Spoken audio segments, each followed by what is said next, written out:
ఇంట్లో మాత్రం ఏది ఏమైనా గానీ సాయంత్రం 4:35 కల్లా ఇంట్లో రోజు ఏవో స్నాక్స్ ఉండాల్సిందే కంపల్సరీగా.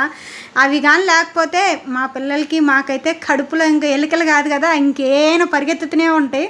ఇంక ఈరోజు ఇలా కాదులే, ఒక 4 రోజులకి సరిపడా అయినా ఏదైనా చేసుకోవాలి. ప్రతిరోజు చేయాలంటే ఒక్కొక్క రోజు కుదురుతుంది, ఒక్కొక్క రోజు కుదరట్లేదు. అందుకని కొబ్బరి బిస్కెట్స్ అయితే చేశాను. టేస్ట్ ఉన్నాయి, చాలా బాగున్నాయి. పిల్లలు కూడా ఇష్టంగా తింటారు. మీ ఇంట్లో కూడా ఇంతేనా? రోజు సాయంత్రానికి ఏ స్నాక్స్ ఉండాల్సిందేనా? కామెంట్ చేయండి. కొబ్బరి బిస్కెట్స్ చేసుకోవడం చాలా సింపుల్. ఫస్ట్ అయితే కొబ్బరిని కట్ చేసేసుకొని మిక్సీ పట్టేసేసుకొని దాంట్లో కొంచెం యాలక్కాయలు, పంచదార వేసి ఒక 5 మినిట్స్ పక్కన పెట్టేసేస్తే పంచదార మొత్తం కరిగిద్ది. ఆ తర్వాత ఏంటంటే దాంట్లో మనకి సరిపడినంత గోధుమ పిండి వేసేసి కలుపుకొని ఒక 1/2 అవర్ పక్కన పెట్టేసేసుకొని దాన్ని చపాతీలాగా చేసుకొని మనకు నచ్చిన షేప్లో కట్ చేసేసుకొని ఆయిల్లో డీప్ ఫ్రై చేసుకోవడమే. చాలా బాగున్నాయి. ఇంట్లో పిల్లలు కూడా ఇష్టంగా తింటారు. కంపల్సరీగా ట్రై చేయండి.